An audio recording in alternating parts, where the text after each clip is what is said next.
Welcome to the Center of Light Radio with spiritual teacher, intuitive, musician, composer, and best-selling author of The Divine Principle, Anchoring Heaven on Earth, your host, Keith Anthony Blanchard.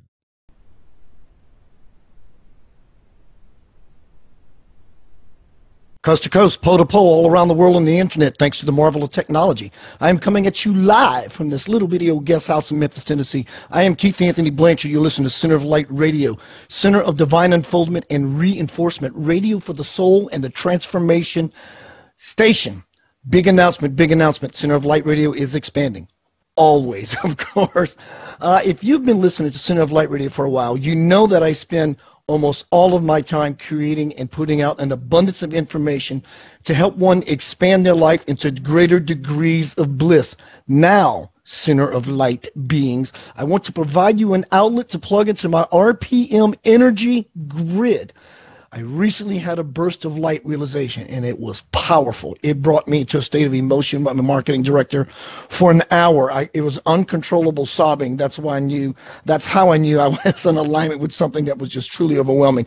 It exploded and charged me with a passionate fire to share my heart through my matrix of creations in a current flow of ongoing empowerment. I have, listen to this, listening audience, I have been literally waiting many upon many years to lay it all out. My work, my play, my joy, my heart, and my life, and what that means to me, to my son, and to you. And here's how you can plug into my matrix of creations. Go to centeroflightradio.com and fill out the sign-up form, which will also give you access to my monthly newsletter. Basically, over a period of time, you're going to receive, check this out. You ready?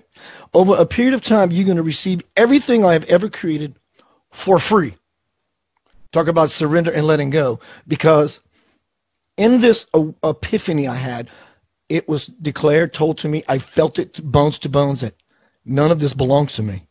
It doesn't belong to me, and I have no right to hoard it.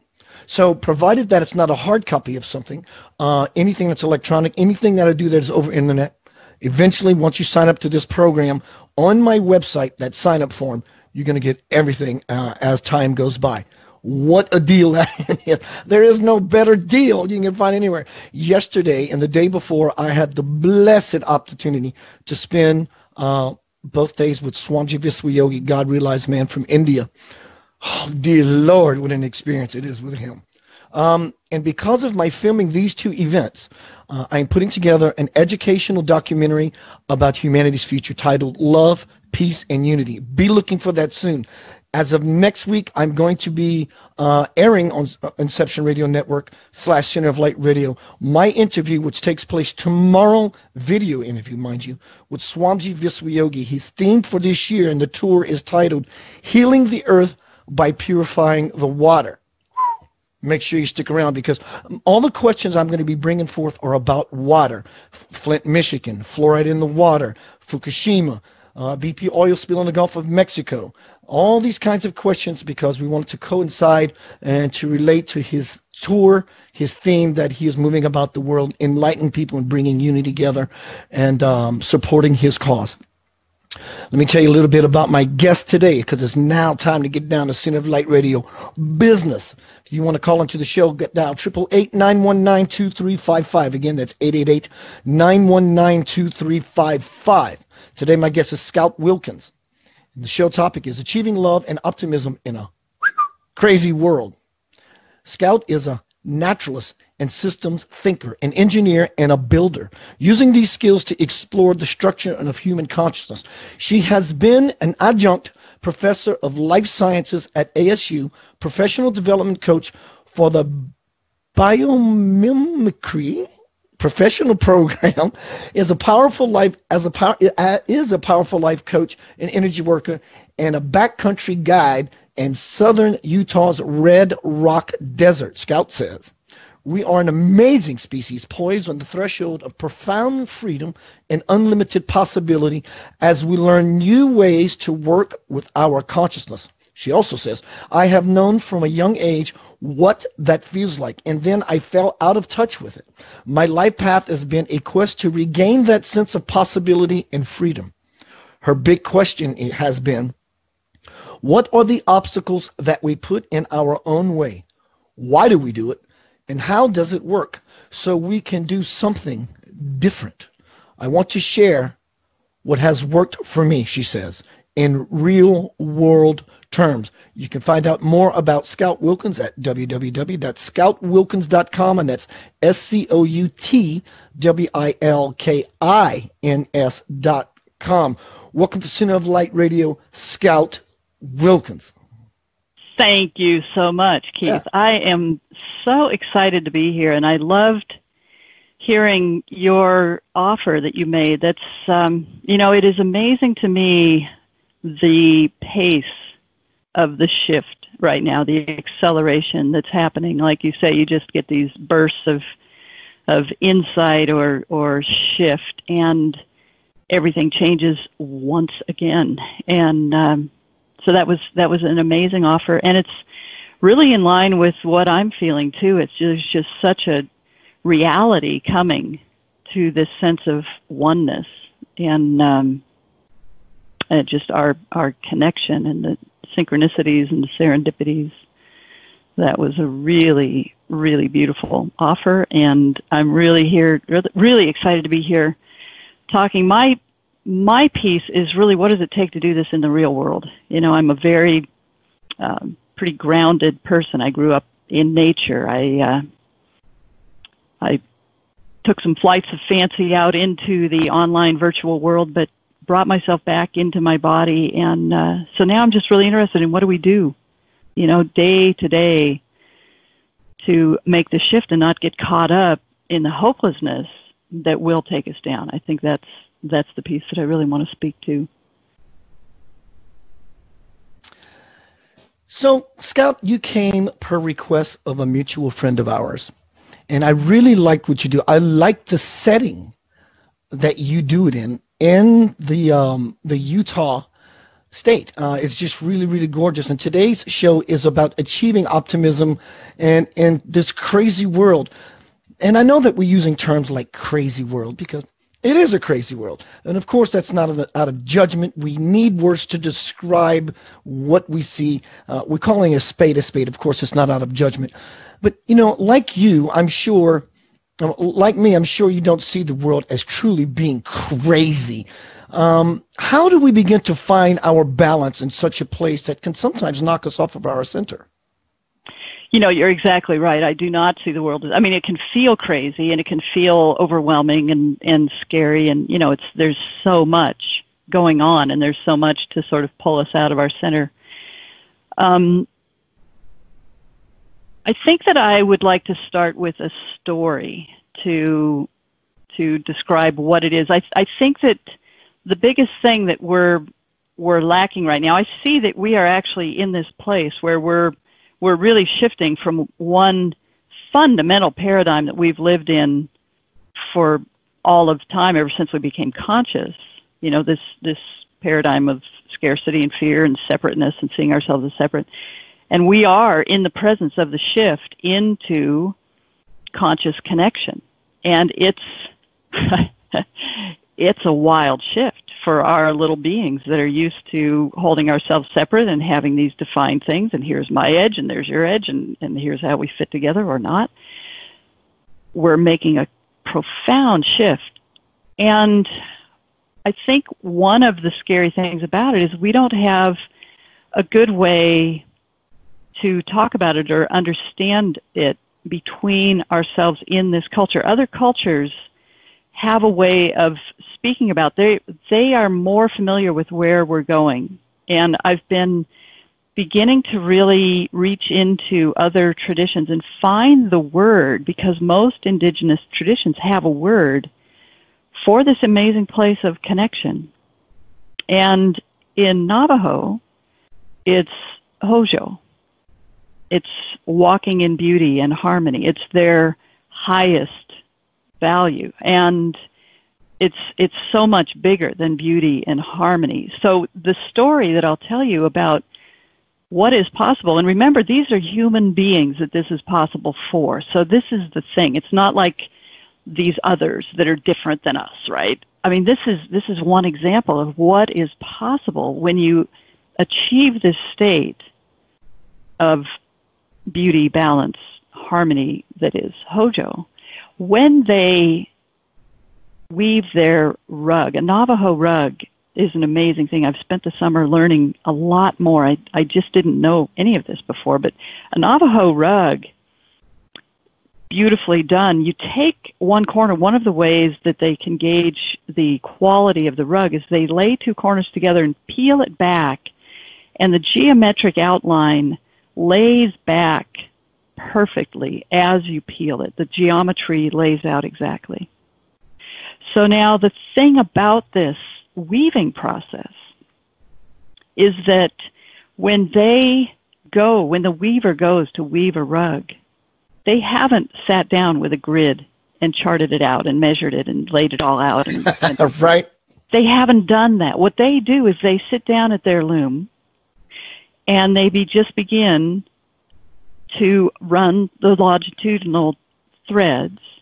And the way this is set up, there's no adding to this. If you run out of room, if you mess it up, you can't add to it. You can't subtract from it. You've got to know at the beginning how big you want it to be. You've got to know how wide. And then they start weaving with they have it inside. They have the image, and they have Hojo. And they sit here with their loom, and they weave this incredible rug. And it is life flowing through them. It's the creation flowing through them. And so I think that this is the piece that helps me to understand and to just be willing to jettison everything that's between me and achieving something like that. Because that's human capacity, to be that open, that level of creation can flow through.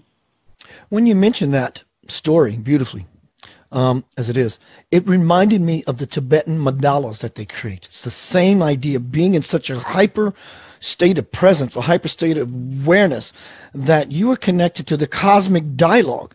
And when you're plugged in such a system like that, like the Tibetan monks or even the Native Americans or whoever they may be, the imagery, the body response to the connection, it's like, I think it's Oriental. When you become a master in calligraphy or whatever it is, they have you draw a perfect circle. And you cannot, quote, graduate with the title or whatever the accolade may be until you freehandly draw a perfect circle. Same idea. And I think it's about, as you said, that we're all trying to get into this state of hyper awareness where our connection with the divine is not just intermittently, is just an ongoing, unbroken flow of presence, being in that state of who we really are, the essence. Yes. And what I would say about it is that what I have realized in the last couple of years, I've been working on this really, I would say all my life, obviously, but the last 10 years has been my absolute focus. And just in the last couple of years is when I have really come into hyper awareness of the fact that it's just, it is mind, body, spirit, but the piece that, there are things to do with your thoughts and your awareness, your meanings you're creating, all that. That's very important. And the place where it lands is down here in your body when you actually feel the openness. It's a physicality that allows that to flow through. It's a physical openness. And in my experience, once you one time feel that and realize what it is that you did to achieve that loosening and opening and relaxing. See, I see it as we're too wound up for that to flow, and so it's a relaxing, and it's a letting go. So what is it that you did to get, when you said it's realizing what I did to get there, what is it that you do to get you into that hyperspace? Well, like I said, there are a lot of parts to it, but here's an interesting piece, is that I have dealt with a lot of anxiety in my life and the people around me. I had a very anxious father. I married a very anxious man. I raised an anxious son. And I carried this story that was, oh, thank God I'm this paragon of peace in the middle of anxiety holding it all together. Oh, don't our stories crack us up. So in the middle of all that anxiety, I also suffered from tremendous depression and, there were a lot of things going on. And there are two things I want to say about this story. Is that one, when I really started on my healing journey, my very deliberate healing journey, and started studying NLP and first really learned that I have an inner life and that I can do something about it and with it, and really began to do that. My son, I have two sons. The older one, we had an incredibly challenged relationship most of his life. He was suffering from, at the time that I started into this path, he had been on an addiction path for probably 10 years. We were completely out of touch. There were times I didn't know if he was alive or dead. And so I got to watch what I now teach, is that when I began to lower my own level of anxiety and do some work to bring a little peace into this system without any zero contact. It wasn't like I was out there saying, okay, now I learned this, now I learned that, okay, do this, do that. I mean, there was no contact. But I watched him heal in step as I did. And that has been the most amazing part of this journey. So finally, a couple of years ago, I'm a seeker. I work with anyone, everyone. I've worked with Guatemalan, Mayan shaman. I've worked, just all over the map. I was working with an animal communicator in the UK, and he had this technique it's not unlike other, bring it to center techniques, but it really worked for me. And what he had, his thing is a trust technique. It's James French, the trust technique. He's fabulous. But what he's teaching is how to bring your level of thinking, your level of anxiety, below the level of anxiety of the animal you're working with, because your anxiety is spinning this animal out, right? So you got to bring yourself down. So the way he does that is something I teach now and use all the time, is simply, just quick, takes 10, 15 seconds. First, and it's you'll hear a similarity to somatic experiencing. You just look around, you orient yourself, you look around, engage your eyes, engage your vision, and then simultaneously with doing that, you pay attention to what you're hearing, and you expand that while so you're focusing on what you see and what you hear in finer and finer detail. Start hearing smaller and smaller sounds. And then you go, simultaneously with those two, you go into feeling. First you feel the external, like your sleeve on your arm. I'm going to let you continue, but you reminded me of something I just recently put into practice as a technique. I'll tell you after. Please continue. Okay. So, but then as you do that, what happens is you're sort of using up all the bandwidth that was going to all that anxiety. And you begin to feel a relaxation inside. And the first time that I really went there with this was the first time I really got the depth of the truth that me surrounded by all these anxious people in my life, what was true is that I was the most anxious of all. It was just that I was wound so tight, and I had like a zip tie at the top that never let it stop. It was zinging. And this technique clipped that zip tie, and I could feel the unwinding beginning. I could feel the unwinding happening. You can feel free. Scott, I've been using this technique. I did a presentation last month, August 6th, at the Metaphysical Fair, and it's something that came to me just prior to that. And it's part of my Radical Transformation Program, which is, I call it opening you up. And I would have someone gaze into me like you are, and I would tell them, whatever you do, do not take your eyes off of me. Use your awareness to take me in. And as you're doing that, become aware of the temperature on your skin. And I'll give them a moment with that. Now become aware of the taste in your mouth. I'll give them a moment with that. Become aware of any noises happening in the room. Become aware of the person sitting next to you. And then I'll point out to them how I directed your awareness to each of these focal points. But now, what you do is you take all that in at the same time. And if you give a person a moment to sit with that, they begin to feel who they truly are to a greater capacity. Because now they are peripherally aware, and they somehow get opened up, at least for a moment, and they get the opportunity to step out of the box.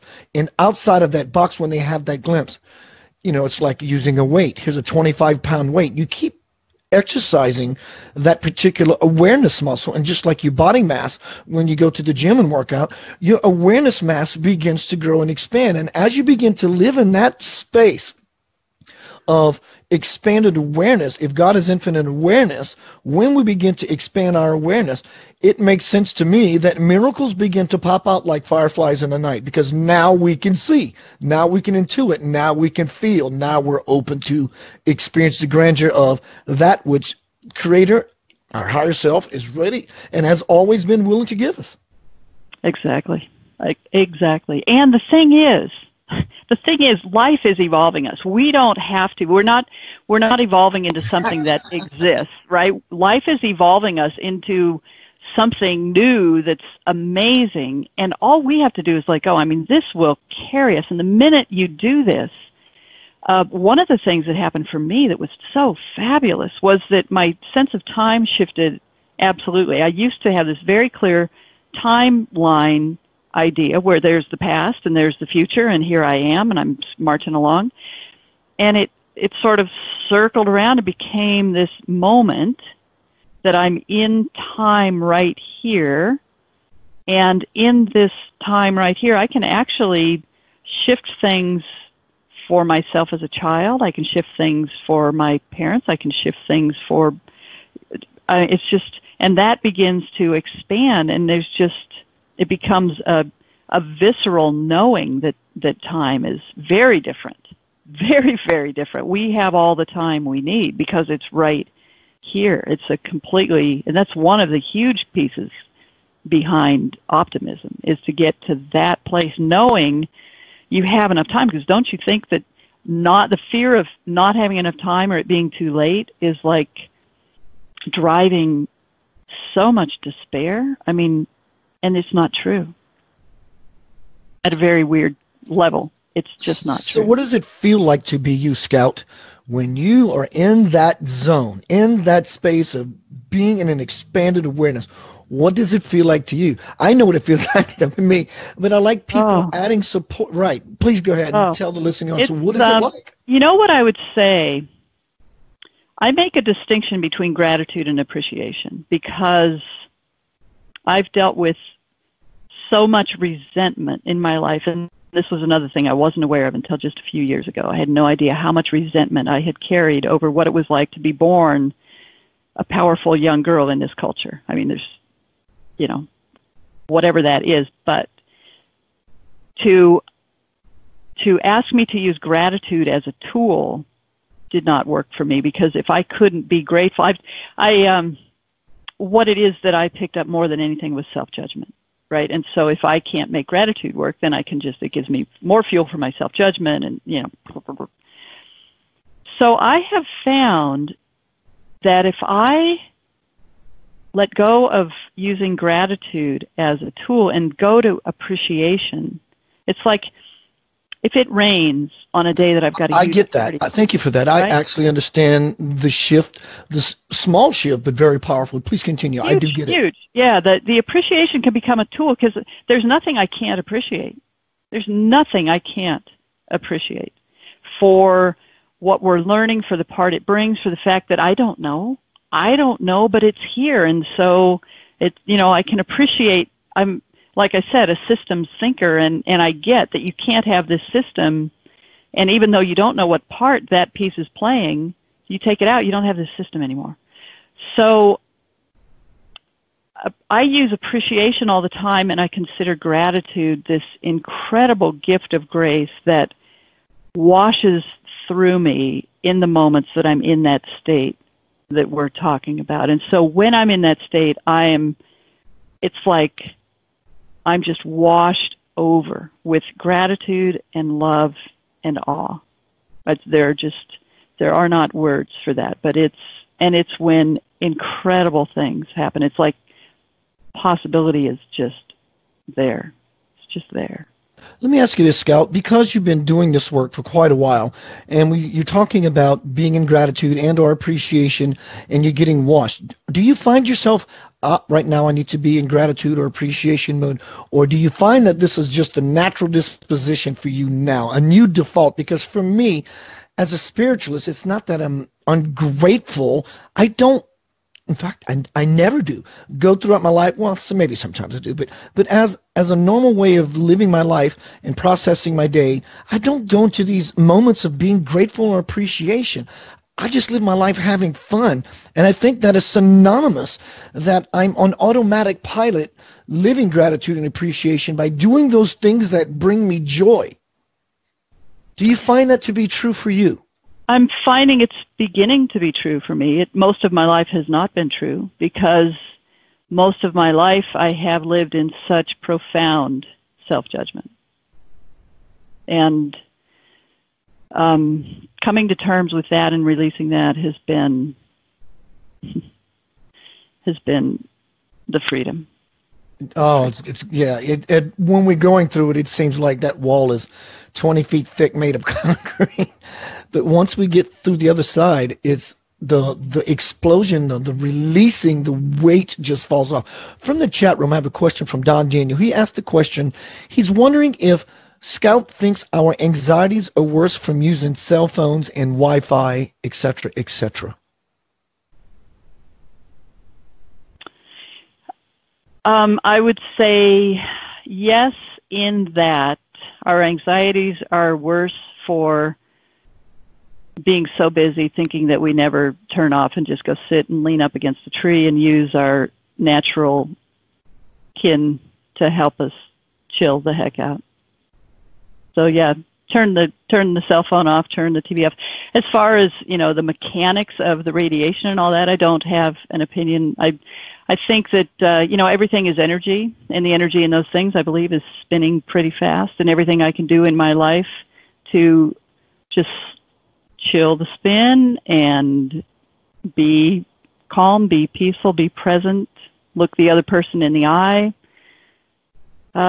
engage. The thing that happened for me 10 years ago when I started this path was I was so fed up with where I had gotten to. I just couldn't stay excited about an idea for more than a day at a time. I was so fed up. And I sat up. I didn't have a connection to my spirituality at the time, and so I don't even know who I was talking to. But what I said is, okay, this is it. I am not going to settle for this one more minute. I'm not going to settle for anything less than a fully engaged life. Whatever that means, whatever that takes. Here's what I want. And I don't even know who I was talking to, but I sat up in my bed and I said this out loud. I want the work of my heart, and I want to be able to do it from wherever the heck I feel like being. And beyond that, I'm following. I rented out my house. I hit the road. I put a few little things in my car, and life took me. And so engagement, I think that's my big piece, is how do we get into these physical bodies of ours and engage with each other and with life and with nature and get out here and be excited and love what you love so much that nobody can keep you away from it, and do that. Do that. Yeah, we live very parallel lives in that sense because, when you made that declaration and you backed it up with passion, the fire, roll up your sleeves and get your fingers dirty kind of thing, but you also used the sincerity, which is, I mean it. I'm very, very serious about this. What happened to you when you did that? The door just opened up, didn't it? It opened, right. It opened. 888 and I'll tell you that go ahead, what that did is I feel like I jumped across a chasm and grabbed this wall, and I spent about 8 years hanging to this wall. And what I will say about that, first of all, you don't have to be quite that crazy. There's many easier ways to do that. It doesn't have to be like that. But while I was clinging to the wall, I never wished that I hadn't jumped. I didn't always know that I would survive it. I wasn't ever, many times I don't know that I survived it, but I never, one time, said I wish I hadn't jumped. Never. 888-919-2355, 888-919-2355 is the number you dial to get on the air with myself and my wonderful guest today, Scout Wilkins. We're talking about achieving love and optimism in a crazy world. Scout, would you give out your contact information so our listening audience can find out more about you and the powerful work you're doing to change people's lives for the betterment not only of themselves, but to express and expand light in those around them? I will. My website is scoutwilkins.com, SCOUTWILKINS.com. My business name actually is Traveling Light. I don't know if you knew that, Keith, but we have that in common as well. Yeah, Traveling Light, which, I love to travel, and as you said, I'm a guide in the backcountry. It's my favorite thing now. I love taking people out into nature and using what we find there as metaphors for what's happening inside them. It's just an amazing way to help. And the thing that I love more than anything, that I will say, is I love helping people feel safe and willing to explore territory that scares them or may even panic them. I love being with people who are even terrified and help them feel fine, know their okayness, find their balance, and it just doesn't get any better than that. Totally agreed. I live my life in the same way. I love being with people, and it's not, if I'm in your proximity and something's wrong, it's not that I want to fix you. There's a part of me that engages and just wants to see you happy and support, be it to give you a few words or to give you an ear or whatever the reason it may be, that I can be a support system for you. But I wanted to ask you, Scout, since you living in the country, in the mountains, in the desert kind of energies, have you ever went on the mountain in the Native American way, fasted, gone up there with some water, maybe some Gatorade for your electrolytes, and no food, and fasted, just went up there and sat? Have you ever done that? Done a vision quest? Not a traditional vision quest, but I actually grew up, I grew up in a natural history museum starting when I was 11 years old, and started backpacking all summer, every summer when I was 12. And so I grew up with an incredible connection to nature. And that's my biggest, the connection to nature, and also the capacity that was supported by the director of the museum and the other people there. It was just, I was raised in such an incredibly nurturing environment to just find my own connection and live it. Have you ever done a sweat? Oh yeah, a lot of sweats. I've done a fire walk. What is the sweat like? Hot? That's why you better be in prayer and meditation to get you through it. I love doing sweats. Yeah. Actually, Keith, I'll tell you, the most amazing experience I ever had was actually not in a traditional sweat lodge, but was in what they call a vapor cave in Ouray, Colorado. It's a cave down under this old boarding house. And it was a defining moment in my life. There's a pool of hot water. There's a lot of hot springs in Ouray. There's one right in this cave. So there's a pool of hot water, and then a little walkway and a bench. You walk in through this sort of dank pirate ship curved door, travertine, drip, drip, drip stuff. There's one little bare light bulb there. So you're sitting there, and they ask you to maintain silence. I actually was by myself in the cave at this time. So you're breathing steam, you're sweating, there's water dripping off the roof. You can hear the water moving. You can actually hear a stream behind the rock wall, who knows where, some subterranean stream. And you're breathing in and out this vapor, and I actually had the experience of knowing with every cell in my body that I was part of the water cycle of the earth. I could feel the water in me going down the rivers to the ocean, up to the clouds, coming through. It was amazing. It's amazing. I know those spaces very well when there is no disconnect. You feel a connection to something that is alive so beyond we've always been used to. But in that reconnecting, isn't it strange, to use a word, how there is a familiarness to it? It's like, oh my God, I forgot this part of the ancient me. Oh, it's coming home. It's a total coming home. Yeah. Yeah, it's a total coming home. You know, the other thing that I'd like to say about that idea of Hojo and connection and opening is that I think that's what happens with a fire walk. When you stand at the edge of the fire and you're looking at this fire and you wait for the yes. You wait for the yes. And you know when it comes. And when it comes, you walk and you're fine. And it's the same thing that happened when I read an article very recently. Alex climbed El Capitan, no ropes, no protection, just climbed that incredible mountain. And he said, you know, people call him an adrenaline junkie. They've got all these words for him. It's the exact opposite of what's true. We actually had a chance to meet him here and experience him as a human being, and it is zero about the adrenaline. It's about the connection. And he said he walked to the base of that mountain 23 times asking for the yes. And on the day that he got the yes, he climbed the mountain. And I'll tell you, that is what's possible for us humans. That level of connection is possible. There's one thing, and I want to make sure I say this one thing. All we have to do is forgive. Unconditionally forgive everything that brought us to this point and stand in here and now, because you can't go back and pick and choose what you're going to forgive, what you're going to let be okay. If you're carrying one strand of grudge, one strand of I can forgive everything except that is what's going to keep you from getting the yes from that mountain. And I'm sure when you get that yes, you know it. There's no second guessing. It probably thunders in a very silently thunders within and reverberates your being.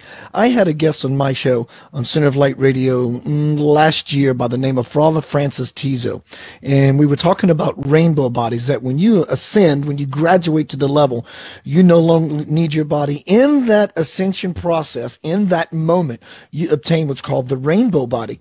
And I'd done some research a few days before, so I can be prepared for the interview. And what I learned is that in those Himalayan caves with those apprentices, those soon to want to be masters are doing, what they're doing in those caves every day, all day long, for many, many, many, many years, is healing things. They're going inside and forgiving themselves and others that have wronged them throughout their entire life. They sit in those caves and they forgive aspects of themselves. And so in our unforgivings, it is so laced with so many things, so many blocks and walls. It almost seems like, well, it's just a matter that you just don't forgive that scenario. I care to differ that it's so thick just in the simple unforgiving of one scenario. And you know, how does one, let me ask you this, how does one begin to move through scenario with the person that they just find it, Scout, God, so doggone hard to let go. They want to forgive. I want to forgive Jane Doe, and my hand's on the switch, but I just can't find a way to do it. How do you suggest that? What do you offer? Well, it's not about forgiving John or Jane, is what I would say. It's just never about the other person. It's about forgiving yourself, and it's a little intricate inside because, you know, contrary to this attempt we make to be one unified being, we're a bunch of parts. We got a gazillion parts in there, and it's really about just going in and doing some really deep forgiving. So if it's not about forgiving John or Jane, is it about forgiving the self because you're the one that harbored the resentment towards John or Jane in the first place? Is that the forgiveness that needs to take place? You know, the forgiveness that needs to take place is say, what the hell does it matter? Do I want to climb this mountain? Right, or right. do I want to worry about who I'm going to forgive? Am I going to sort through all this stuff? I mean, there are certainly pieces to do. Here's a piece that I will offer, is that when you really go into appreciation and you really feel your way through what appreciation of the system means, and you begin to look at the fact that, yeah, that thing happened, but there are actually some good things that came out of that. As much as I hate to admit it, there are some good things that have come out of our political mayhem that's happening right now, and I'm not going to put it at the feet of one person, because we got political gridlock. We got people acting like 2-year-olds on every corner, every aisle. I mean, I'm going to say crazy. And there are good things that are happening from that. It's what needs to happen so that we will let some things go and take more personal autonomy. Here's the image that I like to offer in helping people think about this whole piece, and especially the forgiveness and the self-actualization, is if you consider yourself as right now I'm drawing a circle sort of around my body with my arms, and you consider yourself in the center of this circle or oval, this what I would call cellular structure of you, your own cellular structure. And there is a natural edge to you, and it's defined by what you love, what you're interested in, what you're passionate about. It's defined by what's part of you. And most of you knows this. Part of you denies part of it. And there are places where you collapse inward on some places and you overreach in others, right? So thinking of this wholeness that is you and making that your absolute top priority is building your own wholeness, your own beauty, so that there's no part of you that you're resisting, there's no part of you that you're rejecting. You just choose to own your wholeness, and then you deal with what that creates, because you're going to find pieces of yourself that in codependencies you've let go of or you've taken on. I mean, there's a lot to do around that. But the decision is to own your wholeness and to honor your wholeness and to love what is inside you, which will lead you to see other people as whole. And you will begin, instead of fitting other people like puzzle pieces where you've collapsed in and they're overreaching into you and you're overreaching and they're collapsed in, you're actually engaging from wholeness. And at that point, the soup you're swimming in between you is love, and you're transmitting love and mutual support and interest and curiosity, and it all changes. You know, Scout, for me, the words I would use, maybe use it to this day, but my words that I would use back then was, I just didn't care anymore. I just didn't care. I don't care. And it doesn't mean I don't care in the sense of giving up. I just don't care anymore. I totally hear you. There's nothing I want upstream. So I just don't care about any of the ride, the amusement park. I just don't give about it anymore. And so what I'm going to do now is what I want. Does that sound selfish? Maybe. Actually, I see it as self-full. And because of this shift I had some years ago, I am as blissful as a lark. I have it. It lives inside of me. You know, in the last couple of years, something has come inside of me and sit and live. And I begin to live in an expanded state of unawareness because of it. And now, Scout, I'm at the most blissful I've been in my entire life. I'm feeling most effective in the things that I'm passionate about, which is to be a support system for many people, anyone, or just a friend. As you can tell, I'm a very approachable guy. I'm not really about, make sure you contact my marketing manager or my accountant or my assistant. I'm not into that stuff. I like having fun, and people are my joy. And it really shifted for me when I made that simple declaration. Like you said, you just have to make the decision. I made a decision that says, I just don't care anymore. It's just too much work to carry the cross of ignorance and pain. I'd rather carry the torch of enlightenment. It's just so much easier. I could not agree with you more. I mean, I completely agree with you. And I think that whole question of selfishness is at the absolute core. I hope that people will go to my website and download my ebook, totally free ebook, that talks about this whole thing. I mean, here's a story from nature about this selfish piece. I mean, we've got this idea, and we've been raised our kids in this idea, don't be selfish, whatever you do. Well, the most selfish thing is to outsource taking care of yourself, so somebody else got to do it, right? But what happens in nature is that it looks like a bunch of individuals out there scrounging and competing, but what actually happens is that when you have trees on two sides of a canyon, and there's one side of the canyon that in the winter gets no sunshine whatsoever, and they can't photosynthesize, or they can't photosynthesize efficiently, you know what happens, Keith?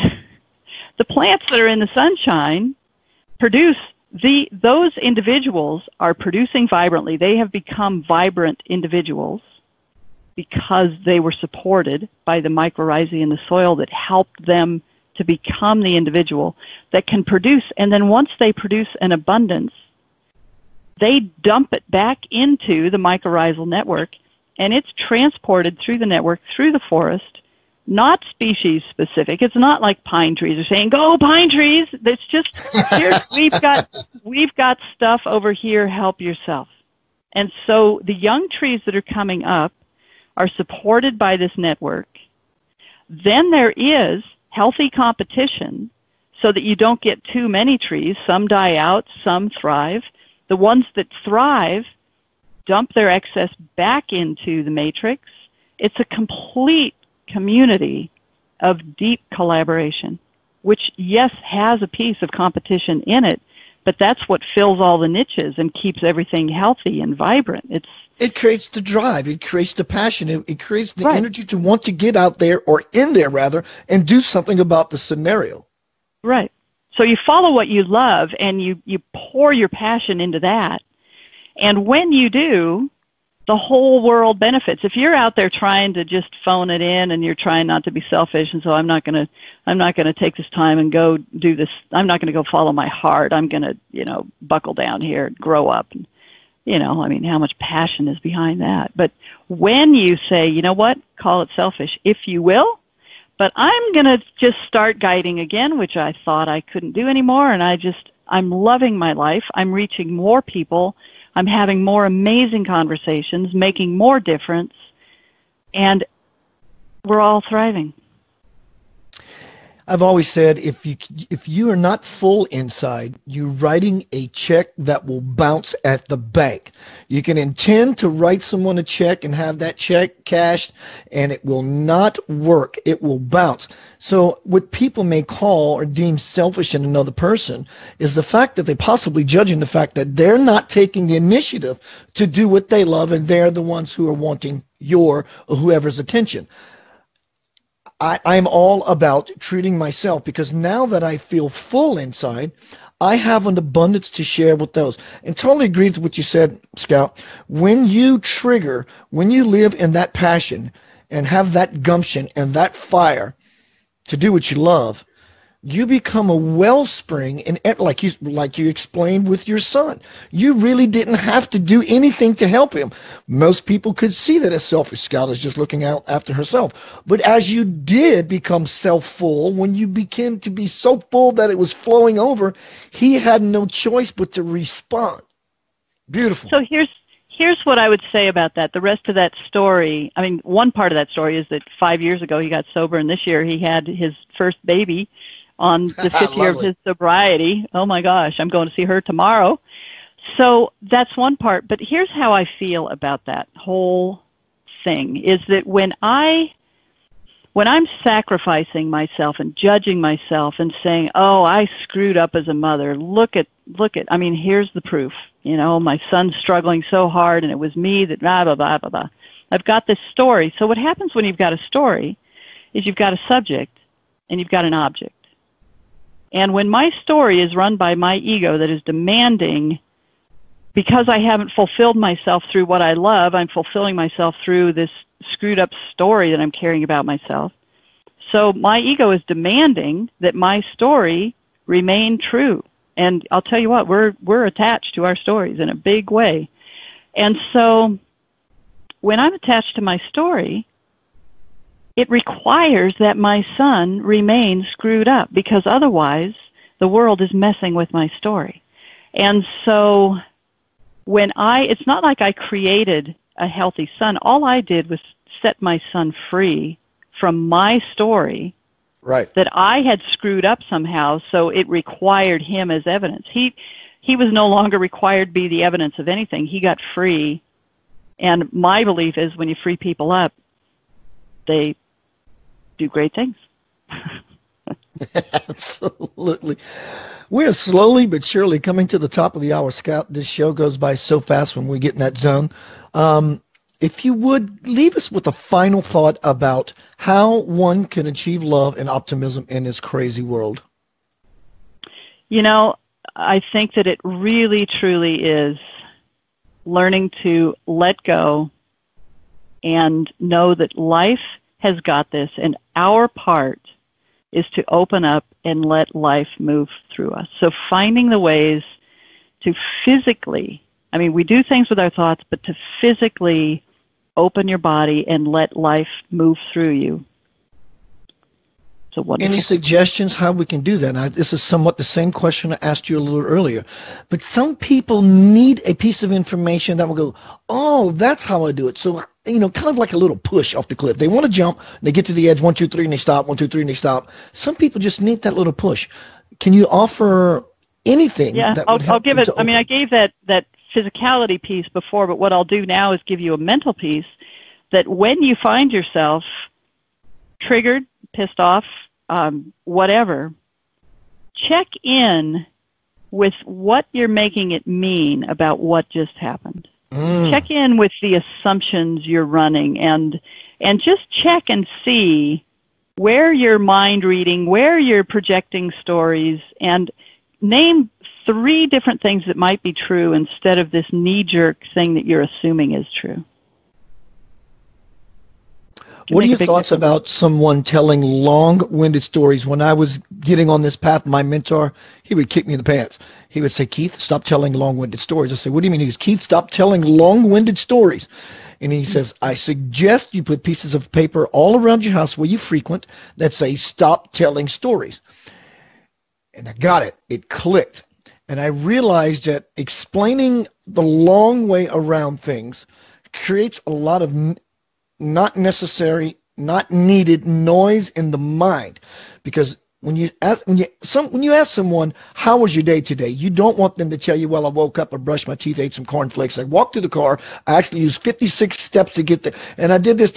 They just want to know how your day was. I went to the store, ran a couple of errands, I had a fantastic day. That's really what they want to hear. It really moves me, honestly, off of my center often when people get into story.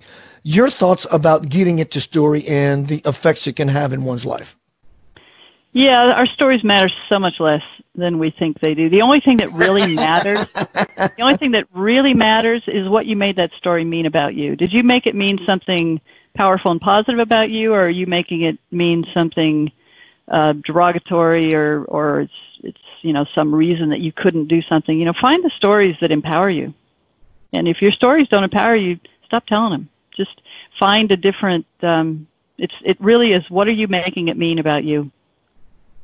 Yeah, what life are you creating presently versus buying into the record that's been playing in the background, just the incessant mind noise. Scout, what's coming down the pike for you, dear? Well, I'm getting set to go up to Montana for a couple weeks. When I come back, I'm going to be doing some more guiding here. I'm just so thrilled about what's unfolding. And what's actually happening now is my client base has shifted from people who are coming feeling like there's something to fix to people who are saying there's so much possible and I want some of that. I want some of that Hojo. I want to go to that mountain and hear that yes. I want to step up to that art easel and hear that yes. I want to step up to my desk in my business and feel that yes. I want to feel the yes. And but I'll tell you what, it just keeps getting better. I love that. I want to hear that yes. Right? Scout, thank you for being a phenomenal burst of light here in Center of Light Radio. You can find more about Scout at www.scoutwilkins. Wilkins is with an I, WILKINS.com. Thank you for being a bright light here. Thank you, Keith. I've so enjoyed our conversation. Keep me posting what you're doing, dear. You're always welcome. All right. Thank you. Love and light. Everyone, Scout Wilkins. What a phenomenal show. I really enjoyed her energy here. One final announcement again. If you go to centeroflightradio.com, the website, the opening page, you will see a subscription form. Fill it out. I had an epiphany the other day, a burst of light with my marketing manager, and I sobbed for an hour. She will tell you, and I pause sometimes in between writing dialogue for 10 to 15 minutes at a time because it was overwhelming. And if you fill out that form, eventually over time, I'm going to give you all of my creations for free, and we're going to do this monthly or however often I choose to do this. We're still working it out. But you sign up your name, not only will you start getting endless amounts of everything I've created, but you always have access to my newsletter program. Yes, I have slacked off from my newsletter program for a while. I have just been so busy, but I'm about to kick that off again. Stay tuned. I put a lot of time, a lot of work, a lot of love and joy into finding the most powerful information that I would put my wallet on the table and I say, this has to be the truth. I would bet it all, because there's a feeling inside of intuition that happens. When you're aligned, as Scout says, there is a yes. And when you become used to that yes, any of those little yeses, they will begin to guide you. They'll say, Keith, this way, Keith, this way, Keith, this way. And then you will take the yes into the rabbit hole, and then next thing you know, the yes that you get is all in caps, it's triple underlined, it's bold, exclamation pointed 3 times, and Scout is shaking her head, yes, yes, yes. So there you have it. It's about having the yes. Keith Anthony Blanchard here, Center of Light Radio. Tomorrow I'm going to be interviewing Swamji Viswayogi. I spent the last 2 days with God Realized Man, Swamji Viswayogi from India, putting together this new documentary I'm going to call Love, Peace, and Unity, an educational documentary about humanity's future. Hopefully next week on Center of Light Radio, I'm going to be posting to Inception Radio Network my interview tomorrow with Swamji Viswayogi, titled Healing the Earth by Purifying the Waters. Always remember, when you lay down at night, you have nothing to do. Breathe, breathe, breathe until you find yourself in that deafening, profound silence. And watch what happens to your life if you do this periodically. Ease into bliss, peace, love, and light. I will see you next Monday.